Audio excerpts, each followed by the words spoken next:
સુરતના ભેસ્તાન વિસ્તારમાં એક કોલેજિયન યુવતીએ પ્રેમીના માનસિક ત્રાસ અને ધમકીઓથી કંટાળી આત્મહત્યા કરી લેતા ચકચાર મચી ગઈ છે. પોલીસ સૂત્રોના જણાવ્યા અનુસાર બહુચરાજી ખાતે કાર શોરૂમમાં કામ કરતો દિલીપ ભનુભાઈ બાબરિયા ઇન્સ્ટાગ્રામ મારફતે ભેસ્તાન વિસ્તારમાં રહેતી કોલેજિયન યુવતીના સંપર્કમાં આવ્યો હતો. બંને વચ્ચે પ્રેમ સંબંધ બંધાતા તેઓ એકબીજાને મળતા થયા હતા.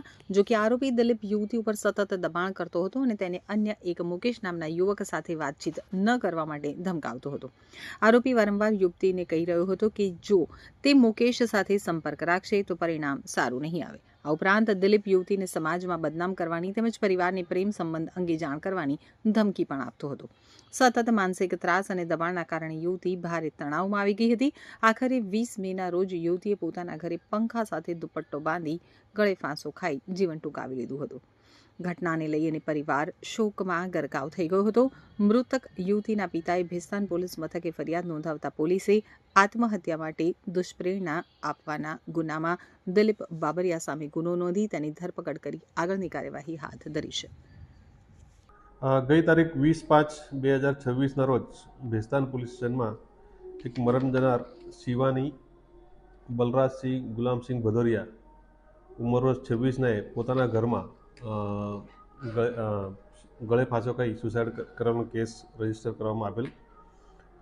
આ અકસ્માત મોતની તપાસ ચાલુ હતી તે દરમિયાન જે ભોગ બનનાર છે શિવાની એનો મોબાઈલ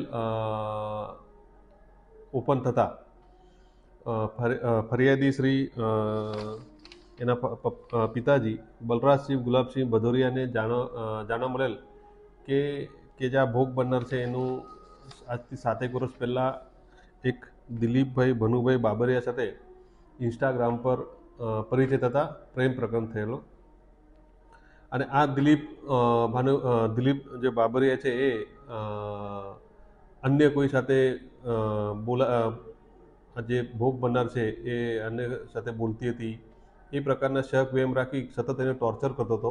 એવા વોટ્સઅપ ચેટના આધારે જાણવા મળેલું, જેના અનુસંધાને તેઓએ આ દિલીપ ભાનુભાઈ બાબરિયા વિરુદ્ધમાં ફરિયાદ આપતા ભારતીય ન્યાય સંહિતાની કલમ 108 મુજબનો ગુનો રજીસ્ટર કરી આ દિલીપભાઈ ભનુભાઈ બાબરિયાની ધરપકડ કરવામાં આવેલી છે અને આગળની તપાસ તજવીજ ચાલુ છે. આ આજથી 7 વર્ષ પહેલાં ઇન્સ્ટાગ્રામ પર આ લોકો પરિચયમાં આવેલા અને ઇન્સ્ટાગ્રામથી પછી પ્રેમમાં એ લોકોનો પરિચય પર કન્વર્ટ થયેલો.